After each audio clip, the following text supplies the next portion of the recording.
Good evening. Some of you in the back want to come down to the front. We'd be pleased to have you.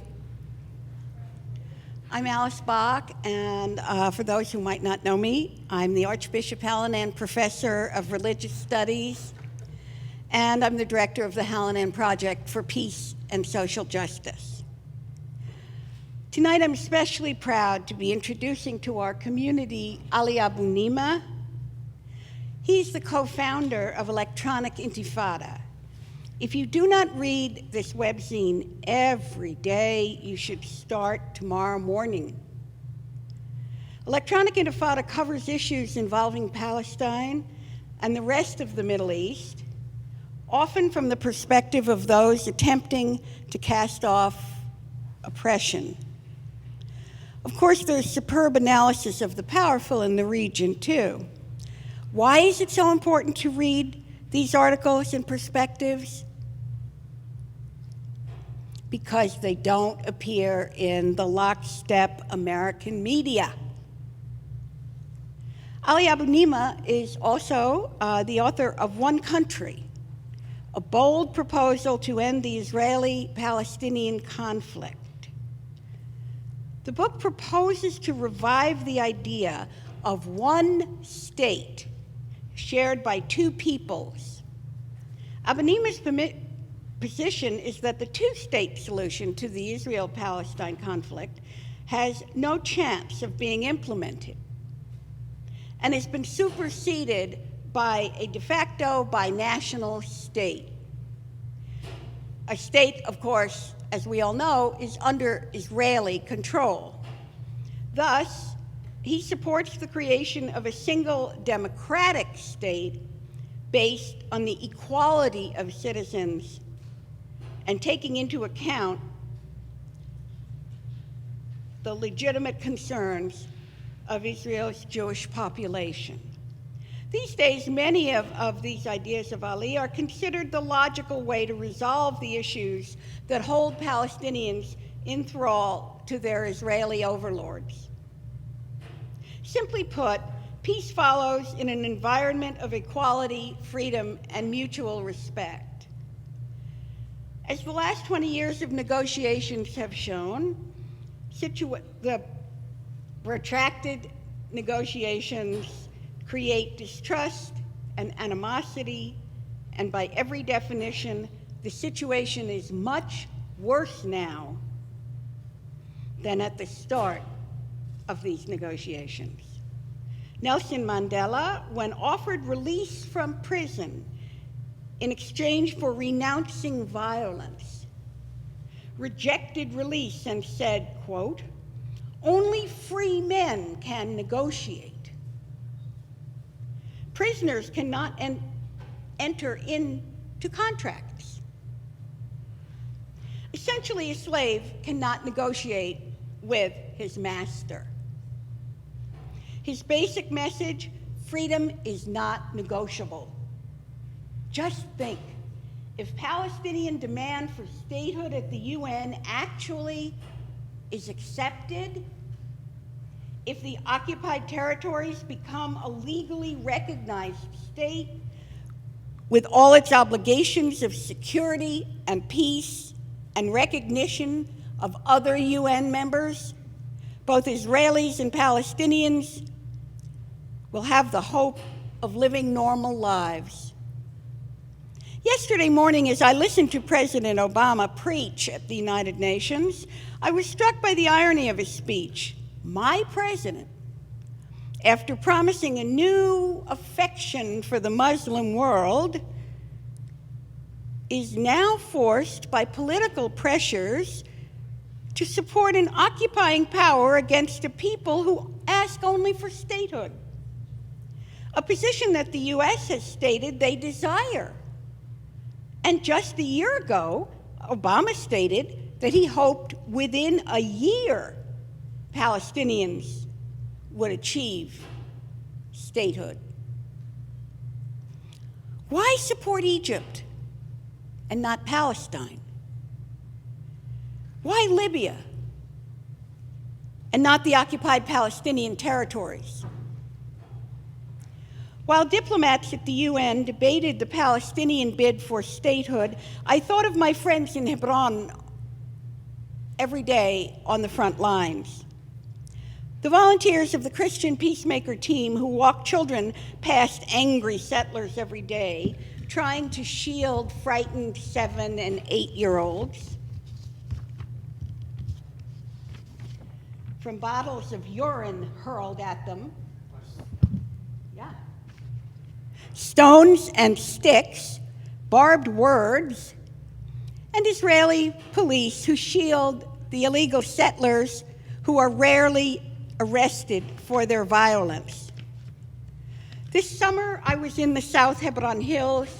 We experienced the acrid clouds of eye-stinging, throat-burning tear gas and understood the necessity of carrying water and wearing scarves to cover our eyes. Days as usual for the Bedouins struggling in the Negev as Israeli settlers begin to move bulldozers in this month to take over their grazing land, where the Bedouin have lived for at least 1,000 years. The disconnect between the political fodder for American politicians who enjoy safety, security, and freedom, and the Palestinians who have none of them is stark. So the diplomats at the UN will wine, dine, and debate each other and discuss how peace has no shortcuts, while occupied Palestinians will endure another day without freedom, the ability to travel, or the ability to provide for their kids, adding to the over 16,000 days under occupation so far. Ali, had he been born in the occupied territories, would never have experienced a single day of freedom in his life. He's younger than the occupation. He would not have gone to Princeton. He would not have gone to the University of Chicago. Just stunning as we understand the enormous effect and the effort that the United States is doing in extending the occupation. In order to get the Palestinian perspective, I read Electronic Intifada, the Palestinian Chronicle, and the Institute for Middle Eastern Understanding, the IMEU. I want to thank you for being here with us during this exciting week, Ali. Thank you for your hundreds of articles following the Israeli-Palestinian situation in its kaleidoscopic shifts, sorting out the wheat from the chaff. Thank you for the work that you do every day that keeps us focused on the plight of the Palestinian people, those who live behind the apartheid wall, and those in exile. I'm grateful to you, Ali, as my teacher. Thank you.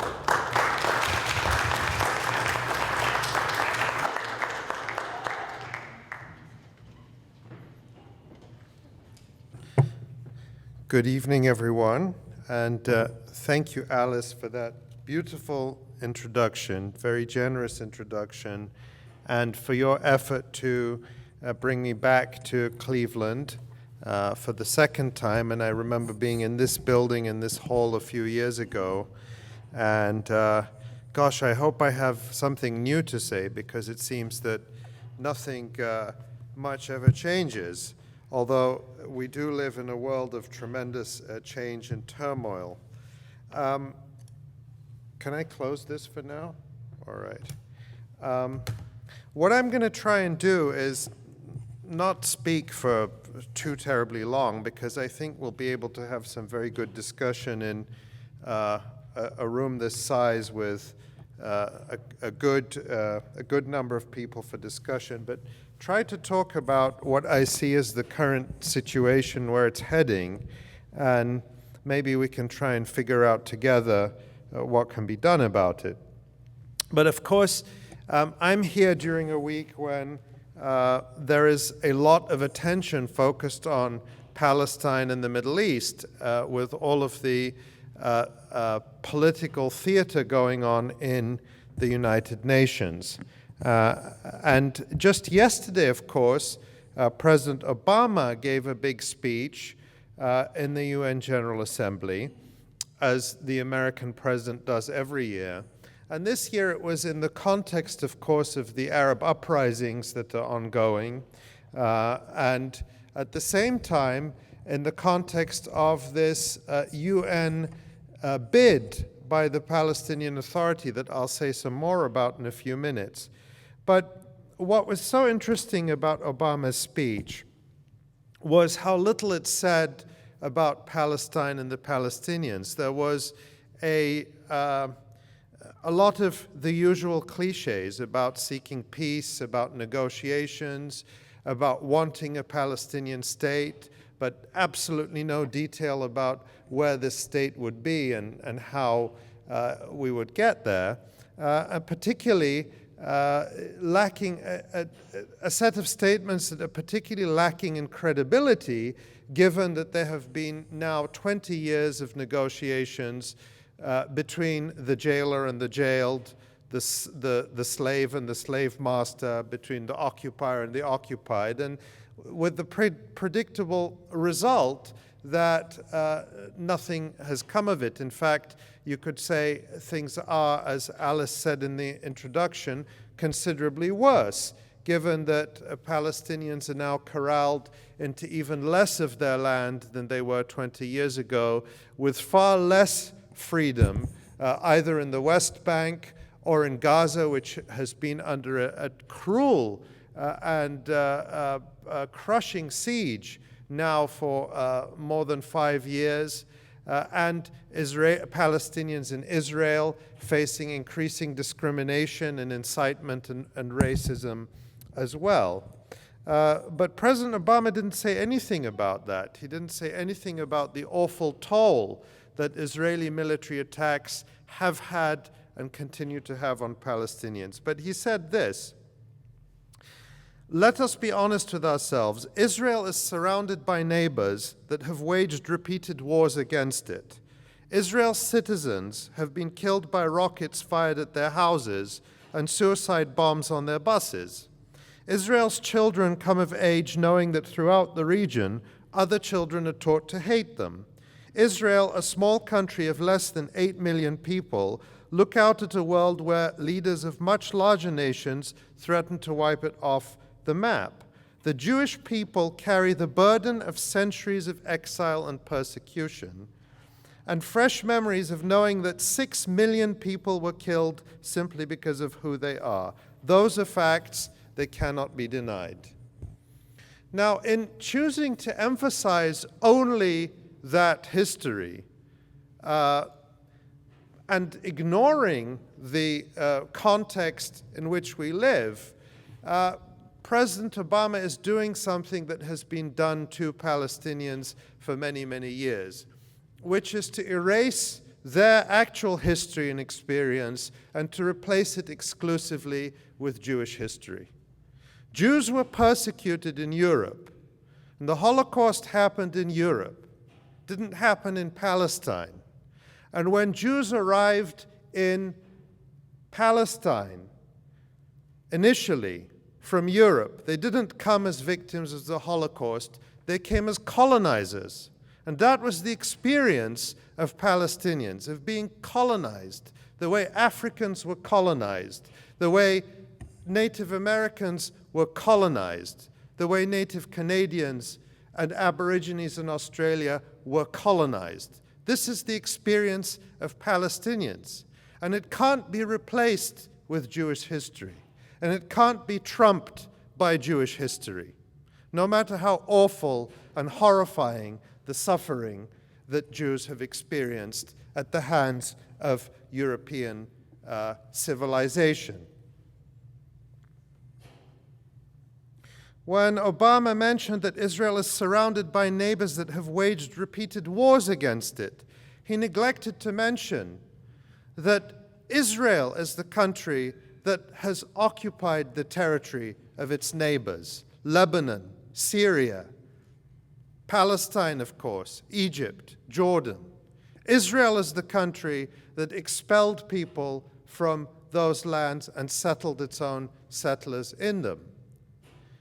I was never brought up to hate Israelis.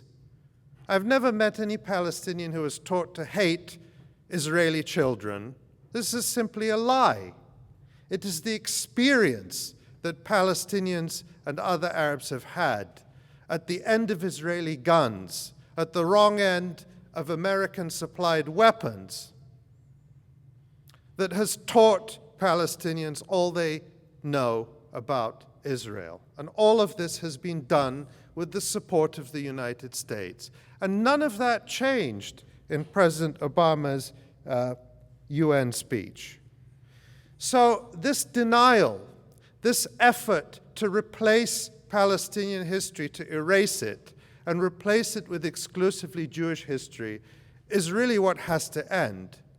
Because if we don't do that, we can never get beyond the point where we are now.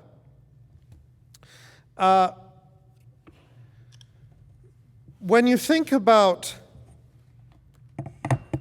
the context of the Palestinians going to the United Nations and asking for recognition of a state, I might pull up some maps. Is that okay? I didn't plan to do this, but I can't resist if there's a computer here. What's the context of... Oh, okay, it's firing up. What's the context of Palestinians asking for a state? And what are they asking for? And how unreasonable is it? I'll see if I can get the map up while we wait for that to come up.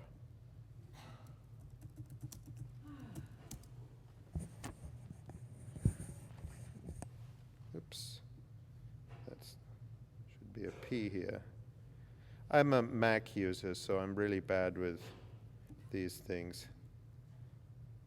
See, I don't even... All right, here we go. Oh, there's 2 buttons on the mouse. Okay.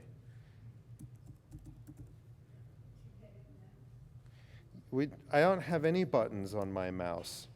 Okay, here we go. What I want to show you is no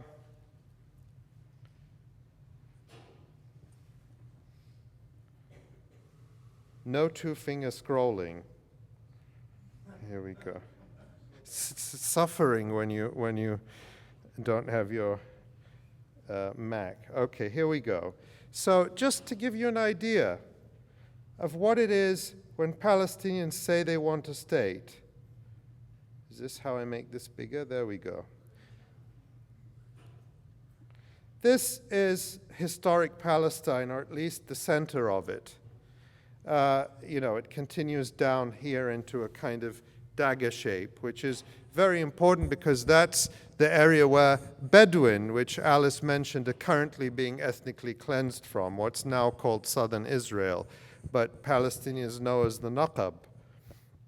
But if you look at each of these black spots, and if you count them all throughout the country, there's more than 400 of them, those are the cities, the towns, the villages from which Palestinians were expelled or fled when Israel was created. And these aren't Palestinians who went to Europe to seek Jews to pick a fight with them. They were Palestinians who were living in their towns and villages when the Zionist movement came to Palestine with the intention of establishing a Jewish state in a country where the overwhelming majority of people were not Jews. And there's really no way to do that without some harm coming to the indigenous people, and that's what happened.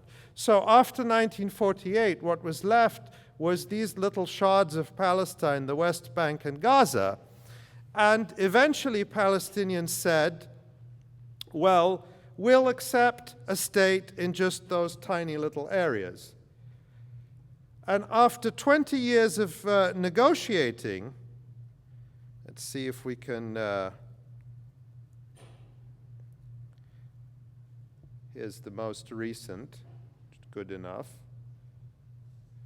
After 20 years of negotiations, what's left of the West Bank and Gaza, which is 22% of Palestine, is even less, where Israel has built settlements throughout this area, more than 144 of them, settled 500,000 of its own citizens in the area, and the Palestinians are corralled into little reservations, which amount to about, in total, 15% of the country in which they lived freely in living memory, in the childhood of my parents. My parents were born in that country. My mother was made a refugee, like so many others, as a child from her village, which is now in what's called West Jerusalem.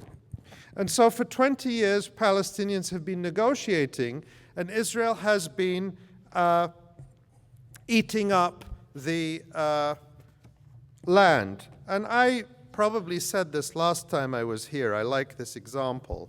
But it's very simple when you talk about, if you accept the principle of negotiation, if Palestinians accepted the idea of a state on a fraction of their country, and they accepted to sit down with the Israelis, forget about all we're told it's very complicated, Jerusalem, all these very complex issues, and just think of it as about slicing a pizza or dividing a pizza, negotiating over a pizza. Imagine if I'm doing that with somebody, and while we're negotiating and talking, I start eating and scoffing the pizza as fast as I can. And you start to, the other person, if it's Alice, if I'm negotiating with you over the pizza and I start eating it, and what are you going to do? I'm bigger than you. Yeah, and then there were some very kind, very gentle security personnel here to protect us tonight. But imagine they decide to take sides, and they side with me. And if Alice tries to get up to grab the pizza or rescue it, the security men and women jump on her and say, well, that's terrorism, what you're doing. And then if, after all that, I, covered in tomato sauce, I say to Alice, what? I mean, you're unhappy with the situation. Come and negotiate. Why don't you want to negotiate? And this is effectively the situation that President Obama and his predecessors have put the Palestinians in. One of total powerlessness, in which they're supposed to come and negotiate with a party that is not an equal, but that is much, much stronger and has the backing of the world's strongest power. And we saw that played out at the United Nations yesterday. Of course, the other side of this, and you don't get this much in the coverage in this country, is that we have an election coming up. Well, we always have an election coming up in this country. We're in a perpetual state of campaigning, and although it doesn't seem to lead to very much democracy in the sense of people actually feeling they have a say over things, nevertheless, we're always in campaign mode, and the president is in re-election mode. This country, you know, in most countries, an election campaign will last a maximum of 5 weeks. In this country, it lasts 2 years and never really ends. But we're already being, you know, bombarded with stuff for the 2012 election. Well, for the first time in a while, or at least that I can think of, the Republicans have decided to make Israel an overt partisan issue in the way that they haven't before. Now, this is very interesting. This is not to say that there have been great differences between the Democrats and Republicans. Actually, there haven't. I don't have time to go into a long explanation about this, but you can ask me afterwards. But, you know, Bush continued Clinton's policies. Obama has continued Bush's policies, and the general direction has been one of more and more support for Israel, more and more U.S. Military, economic, diplomatic support, and so on. And that hasn't been something that has varied very much by party. And, you know, you can... I always think they should change the name. People complain that there's no bipartisanship. Well, change the name of everything to Israel. So healthcare, change it to Israel Care, and the parties will agree on it immediately. Economic stimulus, call it Israel stimulus, and the parties will agree on it. In other words, as long as it involves Israel, suddenly you have bipartisanship and total agreement on what to do. But this has broken down, and what we see is the Republicans claiming falsely that President Obama has been insufficiently pro-Israel. And of course, he started off very pro-Israel, but you can see the shifts in his UN speech. In May, he made a speech to AIPAC, the Israel lobby, where he dared to mention the notion of a Palestinian state along the 1967 borders. And that simply means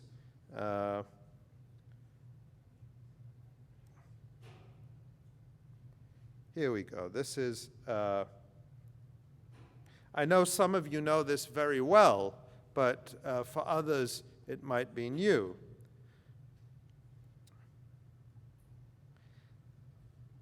This is historic Palestine, what is today called Israel, the West Bank and Gaza Strip by many people.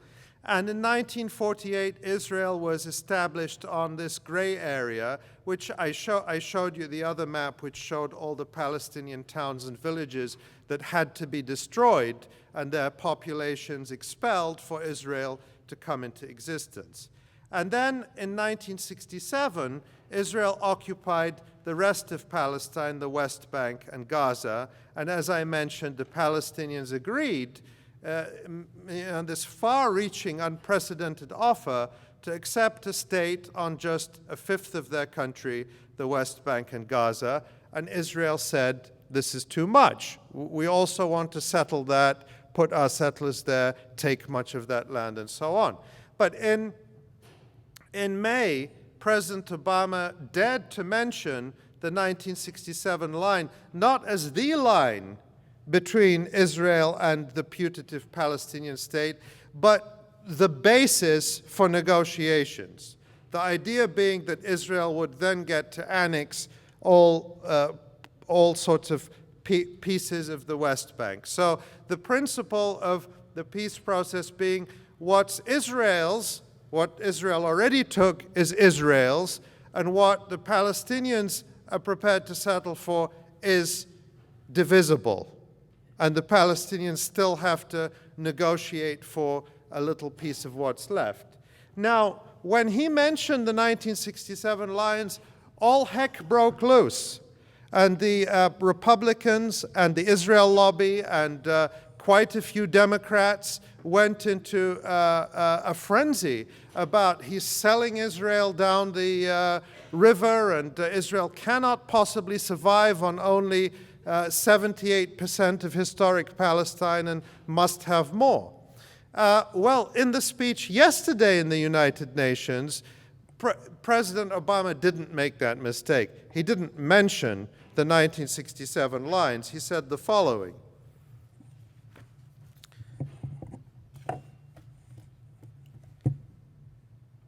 He said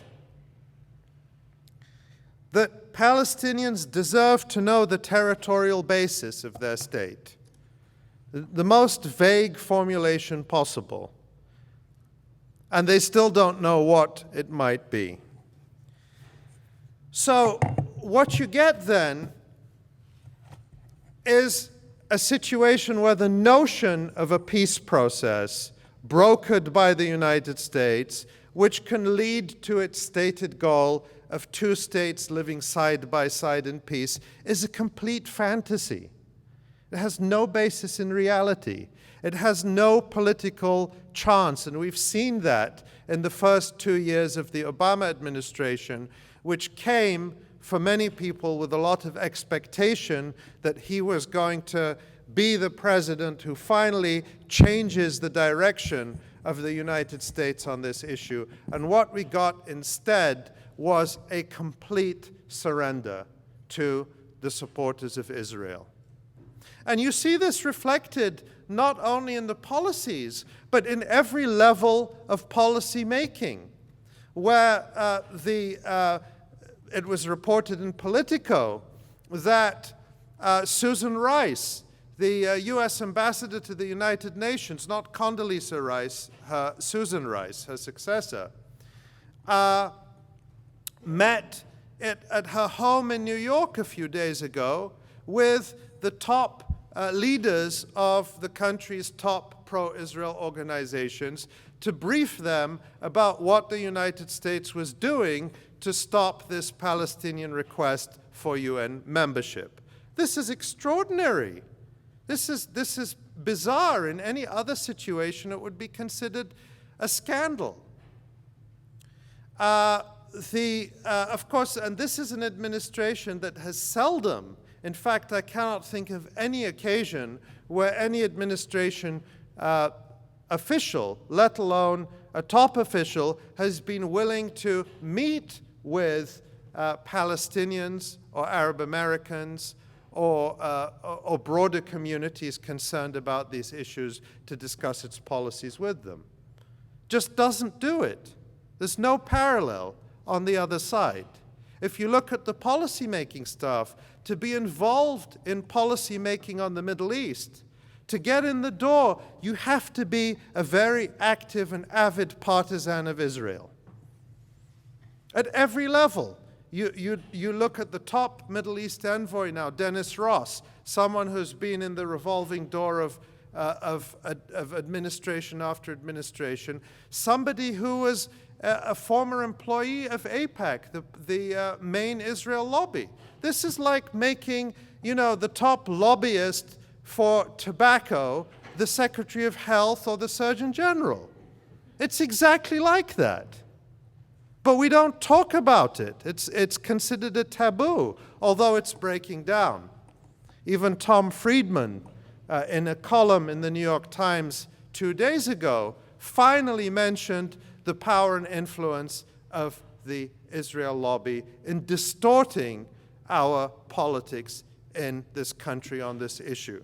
And I could go through all the other top positions in the State Department or the administration, and you see that, for example, the new U.S. ambassador to Israel, you can't even tell with some of these people looking at their careers, whether this is a U.S. ambassador to Israel or an Israeli ambassador to the United States, because there is so little separation in terms of their interests. So we've gotten to a point where the notion of the United States playing really anything but a negative role at this point is is hard to imagine. The United States government, the Congress, of course, is the most pro-Israel legislature in the world. And when I say in the world, I include the Israeli Knesset. Congress, Benjamin Netanyahu, the Israeli Prime Minister, has more support in Congress than he does in the Israeli parliament. The Israeli government experiences more criticism in the Israeli Knesset, and that's not saying much because not a whole lot of dissent is tolerated there, but nevertheless more criticism in the Knesset than in the United States Congress. And that's remarkable given the fact that if you look across the establishment thinking and the think tanks and the great and the good in this country who define what the national interest is, they all agree that U.S. support for Israel is a liability for the United States because of the negative impact. So why can't we change policy? Why can't we get out of this? And why is it getting worse? And now you add the Tea Party element, where some of the new members of Congress, for example, Joe Walsh from my home state of Illinois, is more pro-Israel than the Israel lobby. He put forward a bill saying basically a resolution in the House of Representatives, hasn't been voted on yet, saying that the United States should support Israel to annex the West Bank. Well, that's a very interesting idea. I actually support a one-state solution.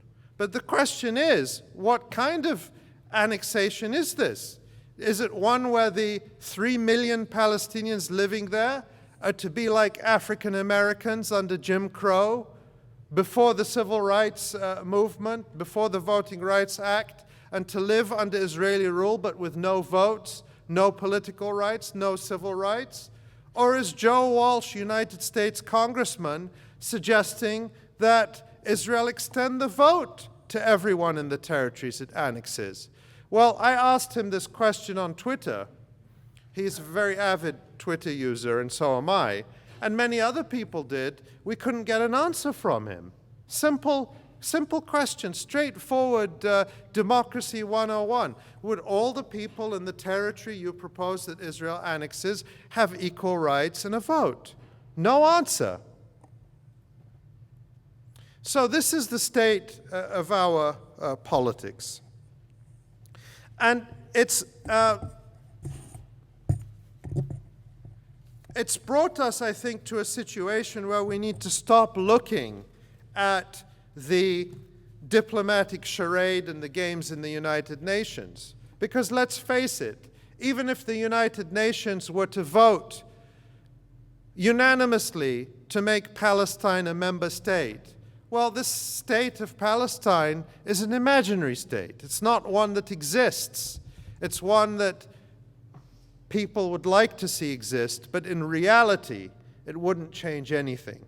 And in fact, many Palestinians feel that recognition of a Palestinian state, an abstract state, without recognition of their actual rights, the right to equality, the right to return for refugees, could actually set them back.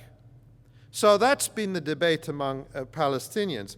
But what we can all agree is it really changes nothing on the ground. So what we need to get back to is really first principles, and to figure out what it is that Palestinians are struggling for and how to get there. And they're not going to get there through negotiations sponsored by the United States, the kind of thing President Obama was calling them on to do.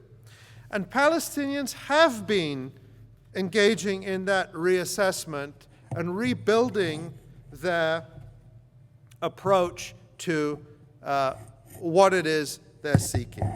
And in the past 5 or 6 years, we've seen the emergence of a grassroots Palestinian struggle, which takes many forms. Popular struggle. I heard Mazen Qumsiyeh was here to speak recently. How many of you were here when Mazen Qumsiyeh spoke?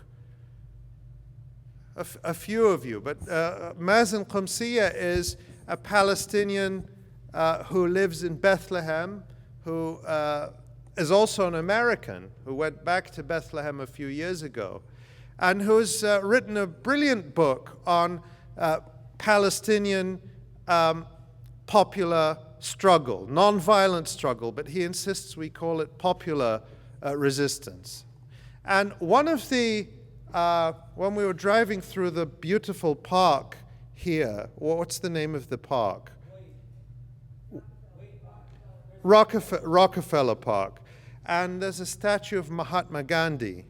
You know which statue I'm talking about. Well, one of the things you often hear is, why can't the Palestinians be more like Gandhi? You never hear, why can't the Israelis be more like Gandhi? Palestinians have to be more like Gandhi. Well, this is a myth. And if you read Mazen Qumsiyeh's book on popular resistance, you'll see that the overwhelming form that Palestinian resistance has taken since the beginning of the colonization of Palestine and to this day is popular civil resistance, nonviolent resistance involving every part of the society, children, women, men, young and old, to save the land, to spare the land. And this is ignored mostly. It's only when somebody snaps and engages in an act of violence that it's in the headlines. Of course, when a Palestinian does it. The daily routine violence, the terror inflicted by Israeli settlers every day under the protection of the army. I'll give you one example. I'll show you on, it's a good excuse to show you the electronic intifada for those who don't know it.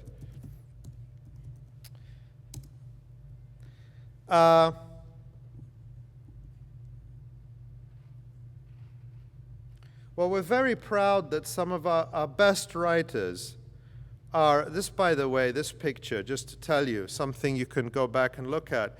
Recently at the Museum of Contemporary Art out in California, in the Bay Area, an exhibition of Gaza children's drawings was canceled under pressure from pro-Israel groups. Even pictures by children in Gaza is considered too threatening for some people in this country. It shows you how much faith they have in their own cause. But what I want to show you is that what we're very proud of is that some of our best writers are young Palestinians, young men and women living in the West Bank and Gaza Strip. And Jalal Abu Khater, who's a 17-year-old high school student in East Jerusalem, is one of them. And this is a piece he posted yesterday, where he's one of the students involved in organizing the first, how ironic, the first model United Nations in Palestine. And over 140 students from all over Palestine, except Gaza because they're caged in, but from Haifa and from Ramallah and Nablus and Hebron and so on, had registered to come together in Ramallah for the first model UN. And they had to cancel it because of the simple fact that it's too unsafe for Palestinians to be out on the roads because of the huge upsurge in random attacks by Israeli settlers. So how ironic that Palestinians can't even get a model United Nations going without being thwarted by Israel. But so that's the reality on the ground. It's one of crushing oppression. One of the things that Israel said they might do in response to this Palestinian statehood bid is impose a state of emergency. And everybody laughed. They said, "What do you mean? Palestinians have been living under Israeli military rule and emergency decrees for," I keep trying to do the Mac, the smooth Mac moves on the trackpad and they don't work. Palestinians have been living under military rule for decades. And despite this, there are all these forms of popular resistance and struggle. But one of the forms that I think really has taken off and is really significant in terms of international solidarity is boycott, divestment, and sanctions. And some of you will have heard of that, and others, this might be the first time. How many of you have ever heard of boycott, divestment, and sanctions? That's a pretty good number. How many of you have never heard of it? All right. Boycott, divestment, and sanctions has a very deep roots that have also nothing to do with Palestine. When Rosa Parks launched, basically engaged in civil disobedience, and that led to a bus boycott. That is a form of boycott, divestment, and sanctions. It says that we are not going to participate or be complicit in or reward institutions or companies or structures that violate our rights. This country has a quite long history of people organizing boycotts and popular actions to fight for rights. Recently, when Arizona passed the Senate bill discriminating effectively against anyone who looks a bit foreign by allowing police to force people to stop people and force them to prove their citizenship. Many municipalities in this country passed boycott legislation that said that because of this discriminatory law, various cities, for example, Los Angeles and Seattle, could not do business with any company in Arizona. They couldn't give city contracts to companies based in Arizona. That's another example. Same principle. The struggle against apartheid in South Africa became internationalized through the use of boycott, divestment, and sanctions.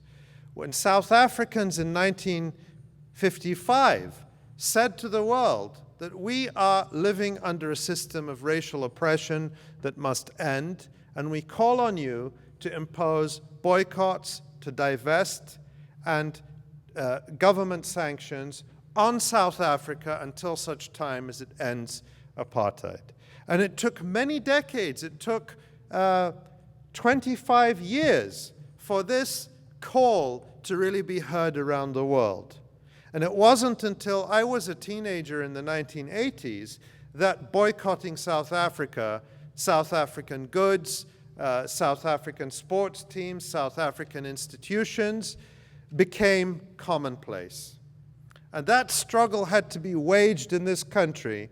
Many of you who are students today will not remember this yourselves, but you might ask your parents about it.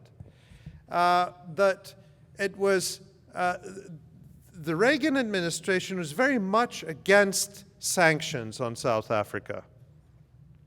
Right now, it might seem like a no-brainer. You have a white minority government that denies the most basic freedoms to a black majority population, and there's people who don't want to boycott a country like that, huh?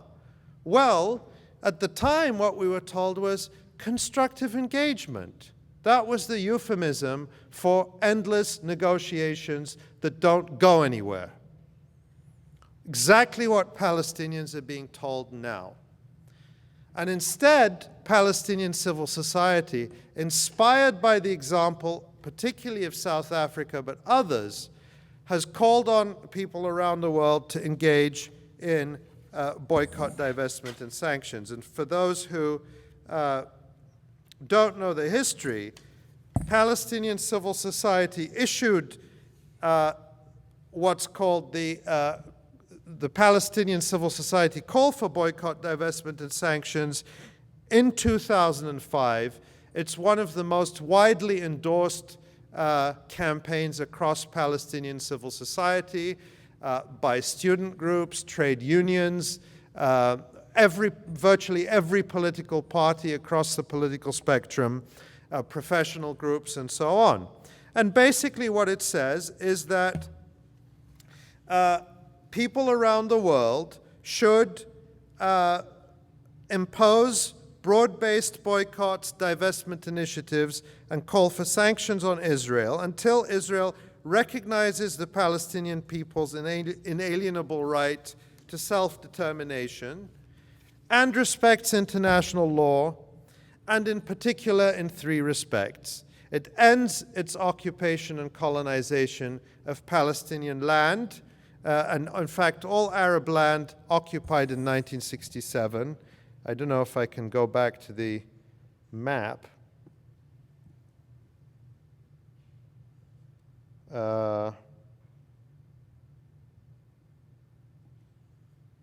This one. So it ends the occupation of the West Bank and Gaza Strip, Second, full equality for Palestinian citizens of Israel, the more than 1.4 million Palestinians who live as second-class citizens in Israel. And third, that Israel respects, protects, and promotes the right of Palestinian refugees to return to their homes and properties as stipulated in international law. Now, there is nothing in these three demands that contradicts or violates or curtails any legitimate rights of any Israelis. Israel says, well, we want to be a Jewish state. What does that mean in practice? Demand to be recognized as a Jewish state. I'm going to do a couple of thought experiments with you. What they mean by that, as far as we know, is a state, number one, with a Jewish majority, and one that enshrines in practice, because this is the reality today, special rights and privileges which are enshrined legally, as well as practiced socially, that elevates Jews above non-Jewish citizens or people in the country. That's what Israel means in practice by a Jewish state. Well, what does it mean to have a right? Are there any law students in the room? Or lawyers? There's got to be one, at least one. Well, there you go, there's one. What does it mean to have a right? What does it mean if you have a right and it's violated? You have to have a remedy. Exactly, you have to have a remedy. What's the remedy if Palestinians, just because they end up staying home a lot because of the curfews and other restrictions, have a lot of children, and they violate Israel's right to have a Jewish majority? What's the remedy? Can anyone think of a remedy? What are the remedies Israeli politicians have come up with? You just shout them out. Well, that has been suggested. It's not widely suggested in Israel, but it has been suggested, and I actually document that in my book. Sterilization. There have been calls, but they are minority calls for the sterilization of non-Jews. Transfer, which is a polite word for what? Ethnic cleansing or expulsion, other things, other suggestions. That is starve them to death. Well, that is, you could argue to a certain extent what's going on with Gaza, not literally starving people to death, but as Israeli officials have said, we want to keep Gaza on a diet. And the Israeli Defense Ministry issued regulations basically limiting the amount of calories that are allowed into Gaza per person to keep people just on that edge of desperation and to keep them quiet. But so sterilization has been suggested, although I stress that it's only a tiny number of people who've brought that up. Expulsion is a quite fairly popular remedy in Israel, and in fact there are quite consistent surveys and polls done by the Israel Democracy Institute and others which show significant majorities of Israelis who support the government encouraging the emigration or transfer of Palestinians. And other remedies include basically a state in which Palestinians have really no control, no real independence or sovereignty, but Israel can say, well, they're not on our books, that we're not responsible for them, they don't have a vote here, they're independent.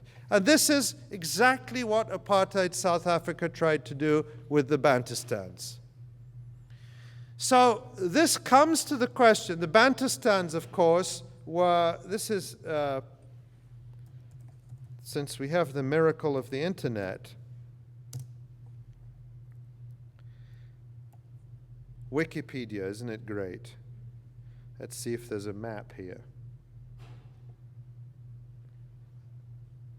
Here we go. This is good enough. So in the 1960s and 70s, when international calls to end apartheid were escalating, the South African racist government said, well, okay, you don't like the fact that blacks don't have a vote. You don't like the fact that they're disenfranchised. We have a solution. We'll make independent states for them.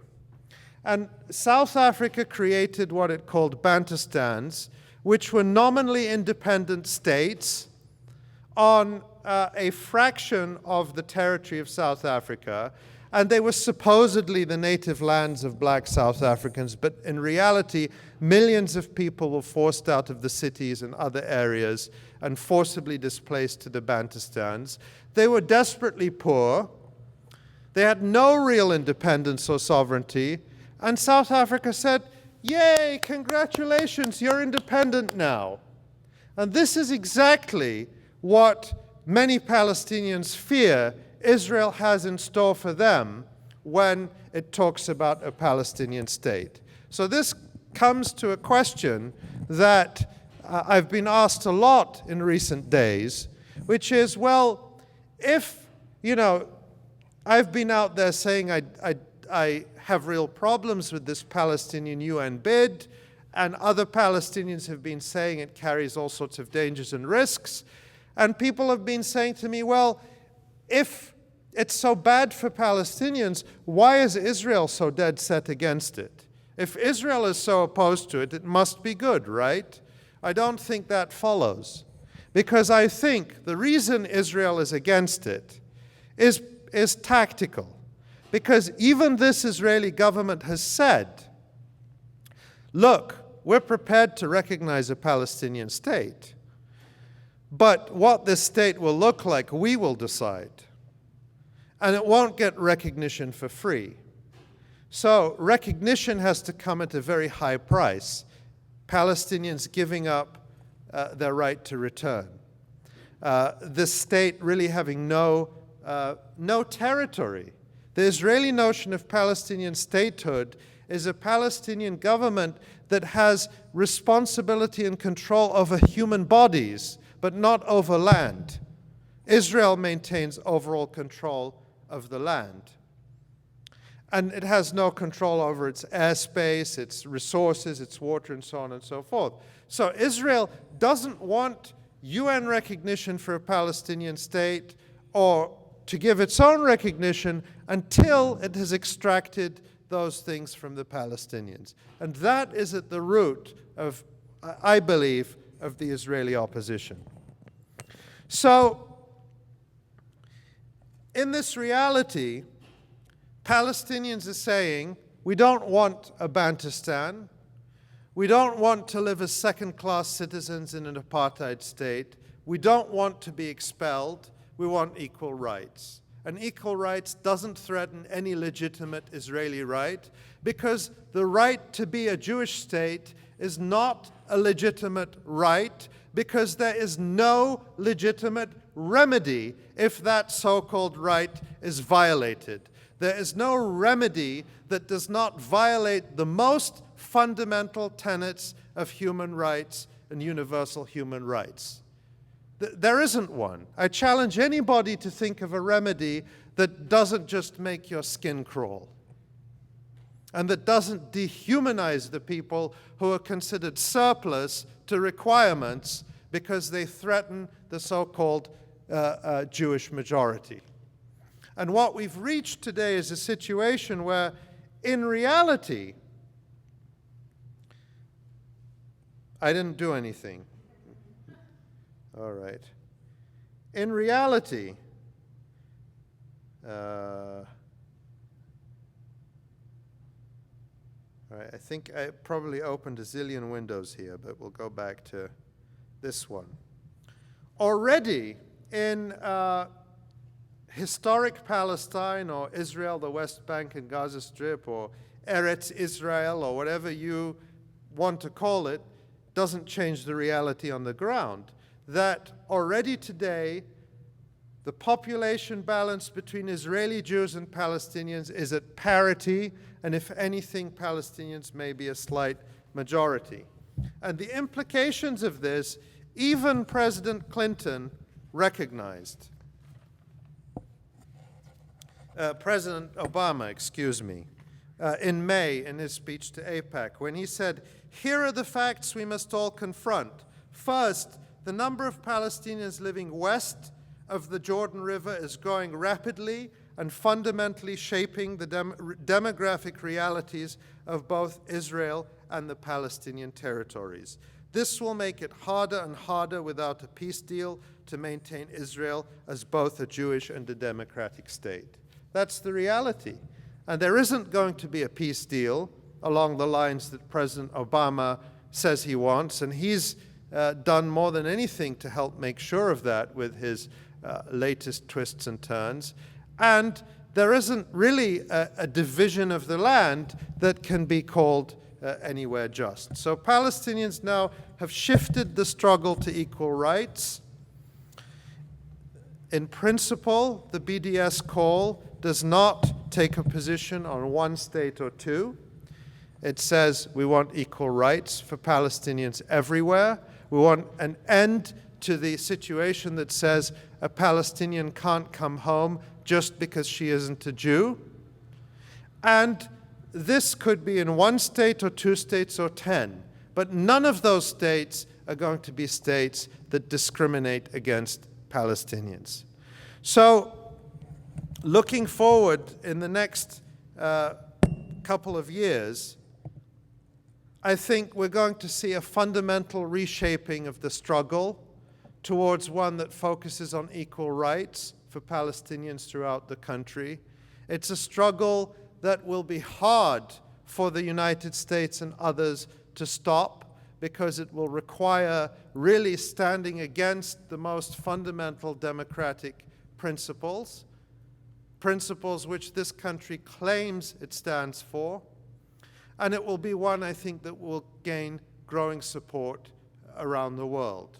And this is in a context of a region where we see people, after decades of being kept in place by brutal regimes, some of which have been supported by the United States, and some of which, like Syria, haven't, although they have tacitly cooperated with the United States during the so-called war on terror, and Libya also fits into that category as well, where it's getting harder and harder to deny these basic rights. And I think that the uprisings that the region is going through now are not going to be completed in a space of months or weeks, but we're in the midst of a process that is going to play out over several years, and it's very hard to see Palestine remaining immune to that, or Israel remaining an island of apartheid, of discrimination, of 19th century colonialism amid a region that is struggling to catch up in terms of people seeking their own rights. Let me stop there, and I already spoke for more than I said I would, and open the discussion. Thank you.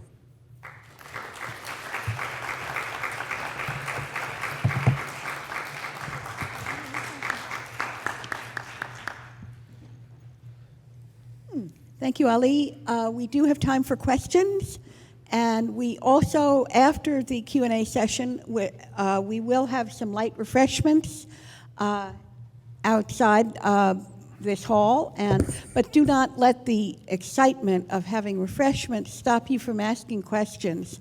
And one of the delights of having Ali around here has been that we can ask the questions that we're usually too polite to ask people, but we really want to know about.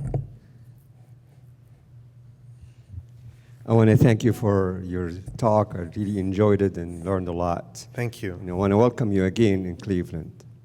My question is related to the Arab Spring and its Syrian issues particularly. I've heard that the claims that Syria about defending the Palestinian cause and standing for the Palestinian cause have been the core of their claims. What do you think about that? Do you think this is really a true standing or otherwise? And how do the Palestinians look at it? How they can interpret it from their perspective? Yeah. Well, I can't speak for all Palestinians, but I can say what I think. And of course, the Syrian government claims to be very steadfast on the Palestinian issue and in recovering its own occupied territory, the Golan Heights, and more than 100,000 Syrians have been refugees from the Golan Heights waiting to return home. And what has happened in reality is that in over 40 years, Syria has not lifted a finger to liberate the Golan Heights. Although it has talked about it, it's been attacked repeatedly by Israel, and it always says, we will respond at the time of our choosing, and that time doesn't seem to come. As far as Syria's record, this Ba'athist regime's record with the Palestinians, we know that Syria had a role in the Tel Zatar massacre of defenseless Palestinian refugees in 1976 in Lebanon, that the Syrian regime supported the militias that were shelling the Palestinian refugee camps in Lebanon in 1984-85 after all the armed people had left with Yasser Arafat, and these were defenseless civilians corralled in these camps.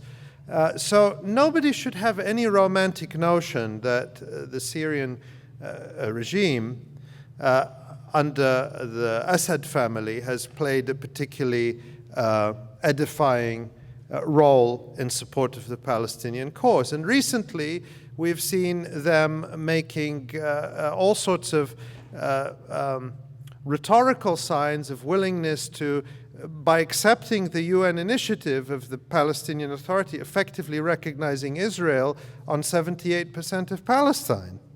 So I don't think anyone should have illusions about that. I think that the position I find myself in is I support people rising up against these oppressive dictatorships wherever they are. That doesn't mean I trust all of the groups that are calling themselves opposition groups with respect to Syria. I'm not talking about the people in the streets in Syria who are risking their lives. I'm talking about some of the groups based in Washington and other capitals who've been around for a number of years and who remind us of Ahmed Chalabi more than they remind us of the Syrians in the streets who are risking their lives. The other problem, of course, is that we like to think that in the internet age, no government can actually hide what's happening anymore. And to a certain extent, that's true. But sadly, the Syrian government has been quite effective at concealing a lot of what's happening in Syria. And that means that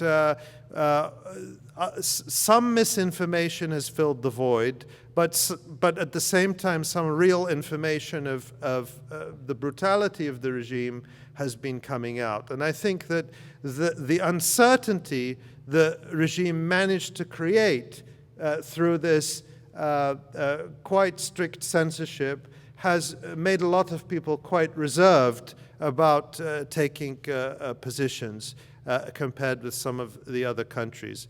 But in terms of Syria being, I think I trust the Syrian people on the issue of Palestine. I have no doubt about the support of the Syrian people. The question is about the regime, and its record stands for itself.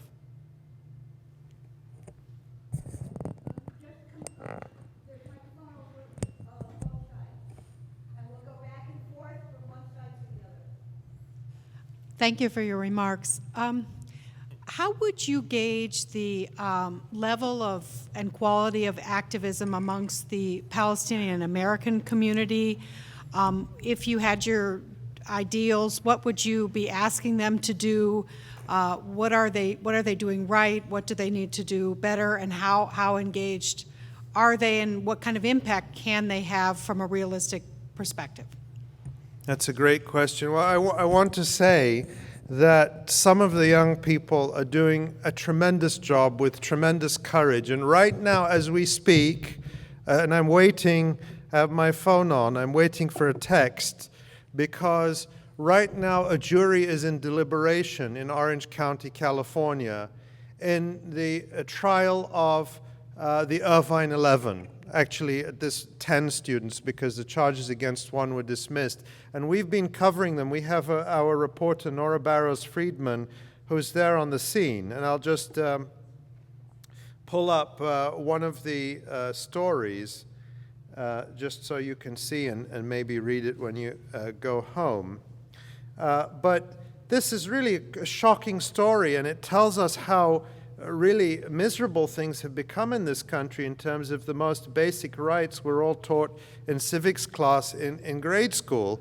These 10 students who briefly interrupted the Israeli ambassador, Michael Oren, when he came to speak at UC Irvine over a year ago, in February 2010. And they interrupted him for about 2 minutes.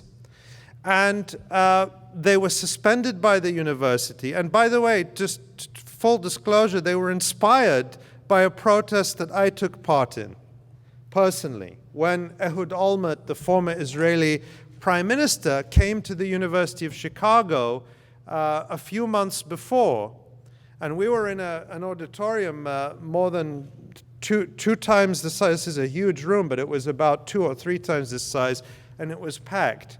And myself and several dozen other students, I'm an alum of the university, I wasn't a student at the time, we took the position that inviting an ex-prime minister who had been responsible for war crimes, according to the Goldstone report, in Gaza and previously in Lebanon, and on our dime, because he was paid a pretty fat, tens of thousands of dollars, according to the information that we were that we were able to obtain.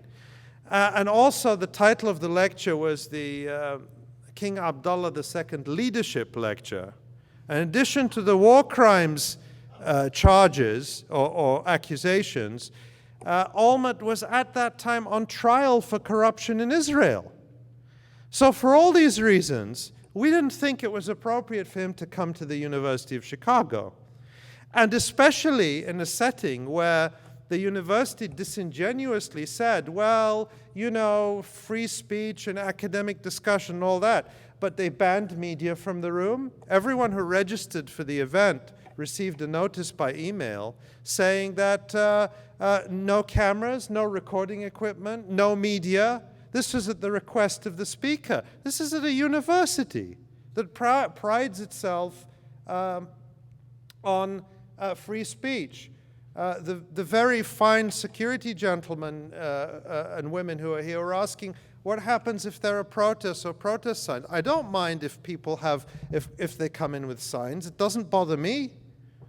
We weren't allowed to bring anything in. Of course, though, we snuck a camera in, and the video of what happened is on the electronic intifada, and it was played in the courtroom in Orange County.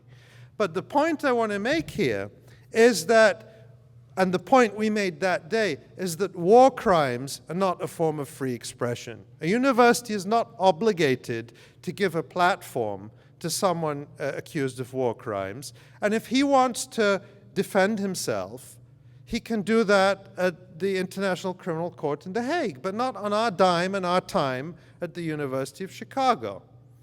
Now, this protest inspired the students in Irvine, California, and they held a similar protest when the Israeli ambassador came. This Israeli ambassador has been for decades a reserve soldier, an officer in the Israeli army who personally took part in the 1982 invasion of Lebanon that killed tens of thousands of people, who was the military spokesman for Israel during the 2006 bombing of Lebanon that killed 1,400 Lebanese civilians, and who is now the Israeli ambassador in the United States. And they felt as we did, and they protested. Their protest was much shorter than ours. It disrupted him for about a couple of minutes, and then they claimed that he couldn't finish his Q&A because of the disruption. Actually, photos emerged later that he had a Lakers game to get to and wanted to beat the LA traffic, and the photos emerged of him with Kobe Bryant afterwards on the internet. Nevertheless, the Orange County District Attorney took it on itself to investigate these students for 18 months and put them on criminal trial. On criminal trial. And they put their top homicide district attorney on the case. This is all at taxpayer expense. And this is a country that teaches school children to honor Rosa Parks. And they're putting kids on trial. And the notion that this is not a political trial, can you imagine Ahmadinejad is in the United States, a bunch of Jewish students getting up and protesting Ahmadinejad giving a speech, and they being put on trial for disrupting a public event. Unimaginable. If the same students in Orange County had gotten up for the same amount of time, and instead of calling Michael Oren a war criminal or talking about Israel's policies, they had signs saying, "Welcome to Irvine and we love Israel," does anyone think they would be on trial? So the verdict could come at any moment. And these charges that the Orange County District Attorney is trying these students on each is charged with 2 charges, each carrying a maximum sentence of 1 year in prison. This is where we are in the United States. So I'm very proud of those students, and I'm very proud that I was part of an action that helped inspire them. And if they are criminals, I am a criminal, and I stand before you as somebody who should equally be put on trial for what I did. So I know that those students have been supported by their community and their families. Our reporter, Nora, has been reporting from court every day and talking about the massive community response. And I think that the more these actions, these oppressive actions take place, the more people come to the struggle. And we've seen that in Olympia, Washington, where a year ago, the Olympia Food Co-op, one of the oldest in the country, became the first grocery store in the United States to answer the Palestinian call for boycott and to de-shelve Israeli goods. It's been a big debate there. It made world news at the time. And a pro-Israel group, in direct collusion, and we broke this story a few weeks ago, with the Israeli government, has now launched a lawsuit against the Olympia Food Co-op and its board members. So we see everywhere the attempt to use the state, the attempt to use legal maneuvers to try to suppress dissent, to try to suppress solidarity with Palestinians or criticism of Israel in the United States. And this mirrors what's going on in Israel, where recently they passed a law making it illegal to advocate for the boycott of Israel. That's interesting, because remember, we're told that boycotting Israel is anti-Semitic. So if it's anti-Semitic, why does Israel need to pass a law to stop its own citizens, including Jewish citizens, from calling for the boycott of Israel? So that's the context. But amid this, we see the growth of student activism. Upcoming next month is the first national conference of Students for Justice in Palestine, where dozens of SJP chapters from all over the country, probably all over North America, are coming together for their first conference. And what impresses me about this is 2 things. One is that it is the younger generation doing this. And it's not a cause that died out as their parents got older. And the other thing is how many students from every background are coming to this, and how this is a cause that is being fought for in coalition with other communities that are fighting for their rights. It's no longer as isolated as it used to be. So I'm very hopeful when I see students and young people taking up the struggle this way, and like the students in Orange County, really putting themselves, their futures on the line for something they believe in. Well, I think that, I think people should be more educated about the BDS movement, the boycott, divestment, and sanctions. According to Israel, this is, a dark and centralized movement with nefarious goals. But the reality is, this is simply people self-organizing in response to the Palestinian civil society call. And on the electronic intifada, we report a lot about the kinds of actions people are taking around this country and around the world. And it can be anything from, I mentioned the Olympia food boycott, to boycotting or protesting Israeli government-sponsored cultural events which are used to whitewash Israel and so on.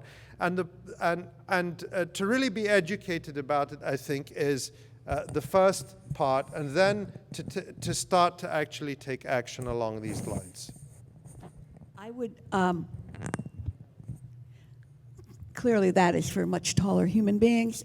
I would also suggest, in terms of what people can do, is we used to have here at this university a chapter of Students for Justice in Palestine, and it disappeared. The students graduated, they didn't disappear, but we don't have that anymore. We don't have the Middle Eastern Cultural Association we have, but we have no Middle Eastern Political Association. We don't have students at the moment who are willing and feel free enough to be political about what they are truly feeling about what's going on, not only in Palestine, but in Syria, in Gaza, in Egypt, any of these places. And it's important. If you can't be free enough when you're in college to be political, when can you be? So we need people to step up.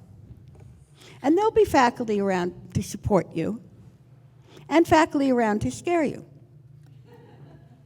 What I wanted to add, I agree with what Al said, because there's a lot of harassment of faculty and students, and if you're not tenured, that can be a problem. I'd like to know the location of the conference. I think it's at Columbia, isn't it? I think so, that's right. But my question was about Goyim and Gentile, and the concepts of that in terms of this whole thing about having a Palestinian state. Is that irreconcilable, the concepts of Gentile and Goyim? And also, the second part of the question is about the xenophobia of settler violence and the recent massacres that have happened that necessarily don't get in the paper, and what I would call ad hominem violence by settlers and their xenophobia. So I guess in presenting what you said, are these things irreconcilable? Because there is a concept of Goyim, there is a concept of Gentile, which states that there are people who are Gentile or Goyim are subhuman. And there's also this issue of ultra-violent xenophobic settlers.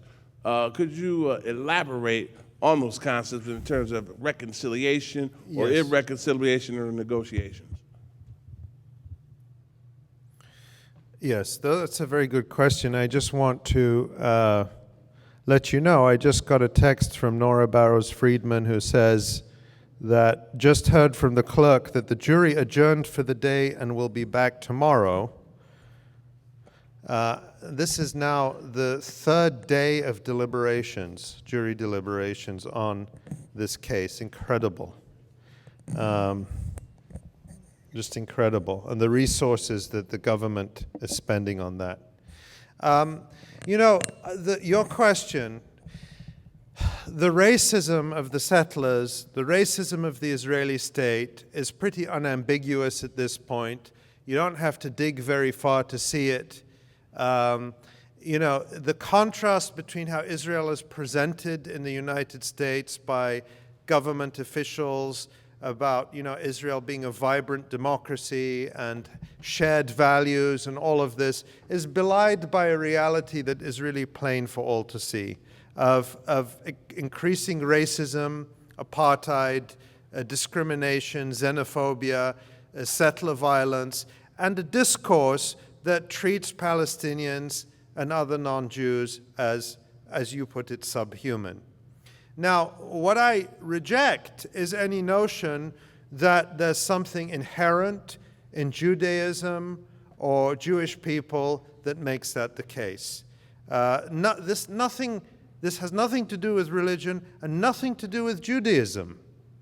In fact, the settler and racist ideology of Israel and its settlers and its state organs is much more similar to the racism that has been inherent in settler colonial movements and white supremacist movements around the world. So, if you think of the history of this country, there were always people who justified slavery in terms of the Bible. Would you say that slavery, modern slavery as it existed in the United States, is an inherent Christian value? Certainly it wasn't in the Christianity that sustained the civil rights struggle and the anti-slavery struggle. Same with segregation and Jim Crow. It was called a way of life. And a threat to a way of life is what an end to Jim Crow would have been. So now looking back, those ideologies, although some people are trying, cannot be resurrected in the United States. We hope. We live in scary times. But the point that I'm making is that when an ideology becomes so discredited, it really can't, you can't put Humpty Dumpty back together again. To the extent that we still have racism in this country, it has to be hidden, has to be, in code. But we at least, supposedly, although people are trying to undo it, have the ideal of equality. We no longer have mainstream preachers preaching segregation or preaching slavery or saying the Bible demands it.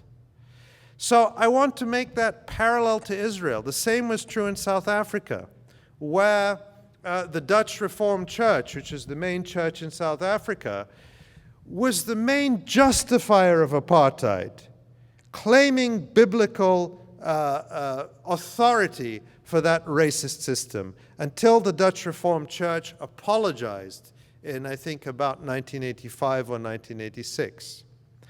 So my point is that these are ideologies that are not the cause, but the result of power. When people have too much power, they create ideologies to justify their power.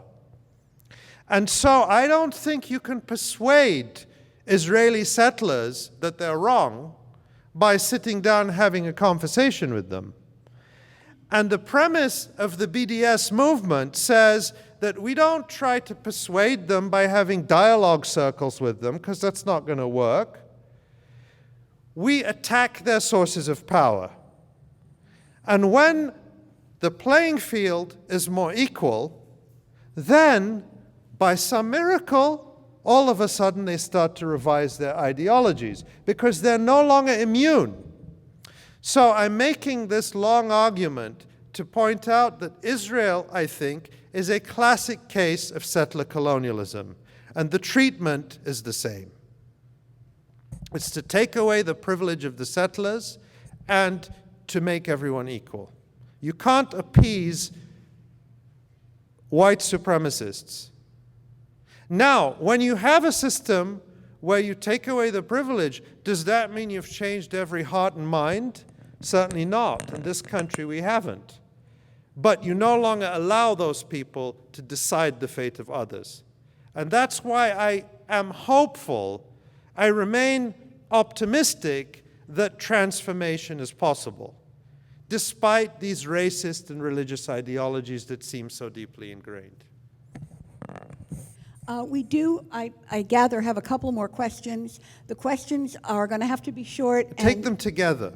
Why don't we take them all one after the other? Sir, the answer is going to have to be a little shorter.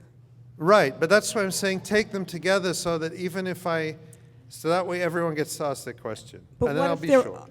all different? All right. Yeah. Well, the three people who have questions, please ask them all at the same time. You can speak one at a time. You don't have to all speak at the same time.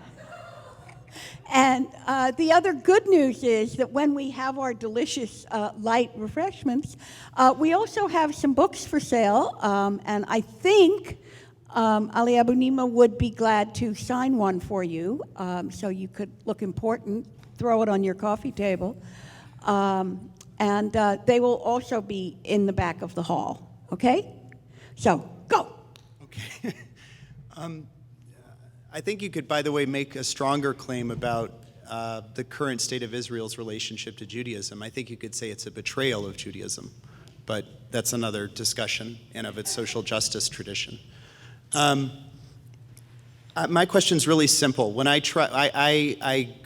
agree with your analysis of where the Israeli state is trying to go, and then I try to run the next moves in it. So in your Bantustan analysis, I don't understand what the next move would be, because, I mean, you have a kind of you have kind of giant prisons, basically, but that's not going to take the pressure off everyday people, some of whom are going to be quite violent as a result of being treated like animals, and so on. So if you could say a little bit more, I don't even understand in terms of realpolitik what is going on with the Israeli state in a couple generations.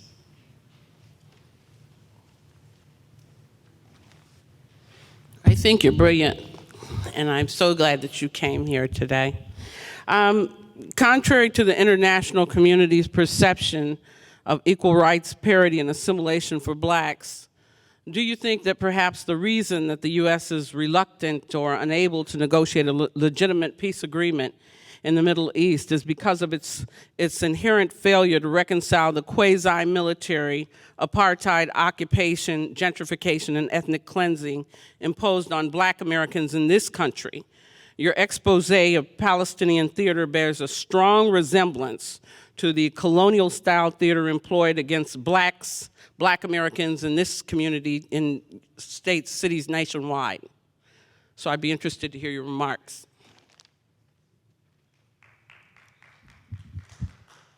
I spoke at CSU the other day, you know about it. I know Ali for about 11 years, by the way, since 2000. But, and he's always fabulous, always. The one thing, the Professor Quigley and Francis Boyle international law argument about that if the Palestinians would have this so-called 194 state or recognition or whatever the heck they want to call it, it would grant us as Palestinians opportunities like taking Israeli war criminals to court directly, as opposed to indirectly like we've tried in the past in the Sabra and Shatila victims. Quigley was on Skype, and me personally, I just want to know what is your mindset on that. Thanks. Thank you. Those are three excellent questions, and I'll try to wrap up quickly.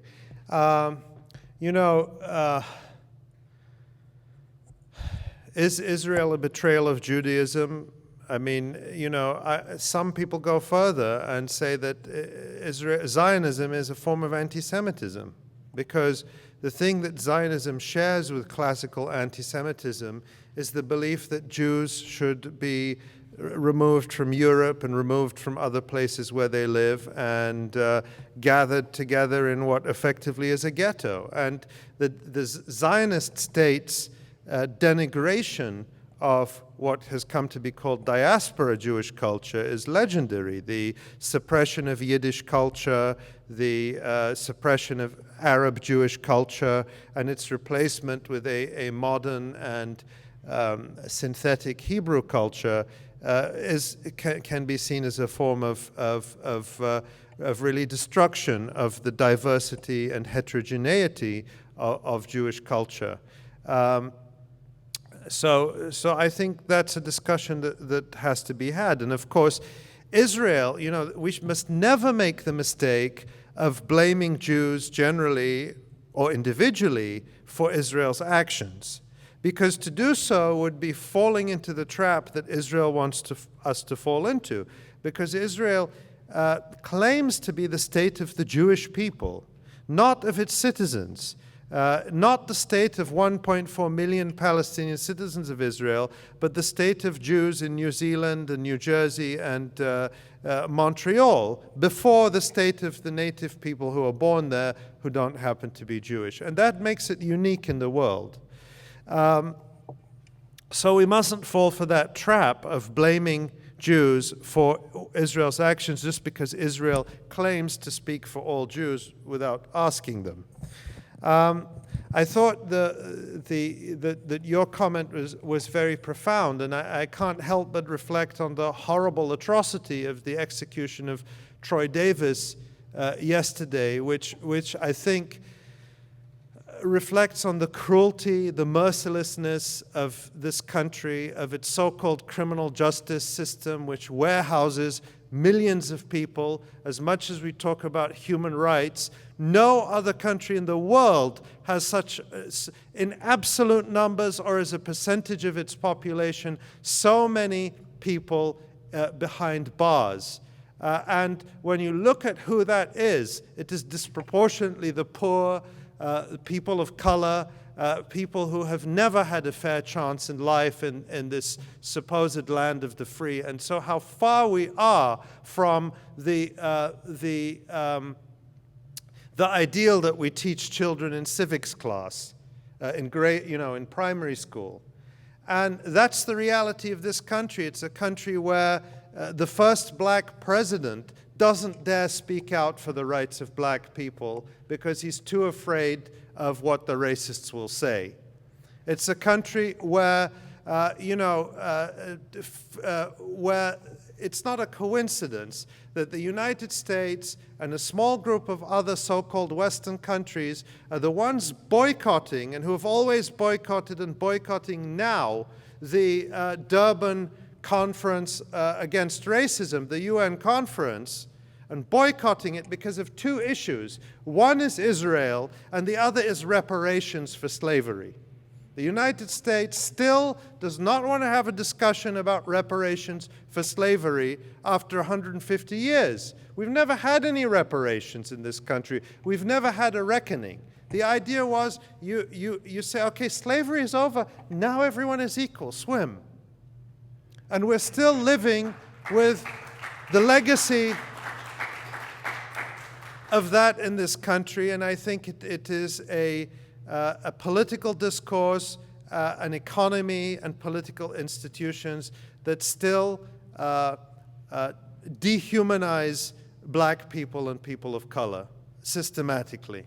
It's not a question about are people racist as individuals. It's about what is happening to millions of people. And it's, I think, increasingly escapable that we have to look at the United States in that light to understand why it identifies so closely with Israel. When the president and other politicians talk about shared values, yeah, there's a lot of shared values. The final question about the statehood bid. And Abbas's question goes to a debate that has been happening very fiercely among Palestinians, and actually I think that's a good thing, that if anything, whether you support it or oppose it, this whole UN statehood thing has revived a certain debate among Palestinians that I think needed to happen. Now, there are all these legal arguments that are all really about, how many angels can dance on the head of a pin. I don't know if Francis Boyle is right, or Quigley is right, or, Goodwin Gill. Notice it's all these white guys who are considered the experts on Palestinian rights. What troubles me more is the absence of the Palestinian people in having any say in all of this. That the Palestinian Authority leadership, and it controls the PLO, has no mandate really, and gives no voice and has no accountability to the Palestinian people. And regardless of what Quigley or Boyle or any of those others say, the point is Palestinians have raised these questions and doubts and are saying, what about our rights? And what about the right of return? And what about the rights of Palestinian citizens of Israel? And they have not been heard anywhere in the process. So that question of legitimacy and representation is really fundamental. And so I'm not so worried about what the legal experts say. I'm worried about the exclusion of the vast majority of the Palestinian people from decision-making.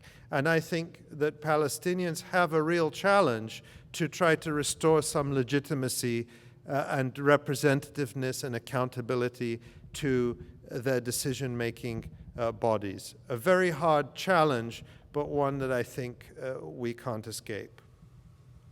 Thank you.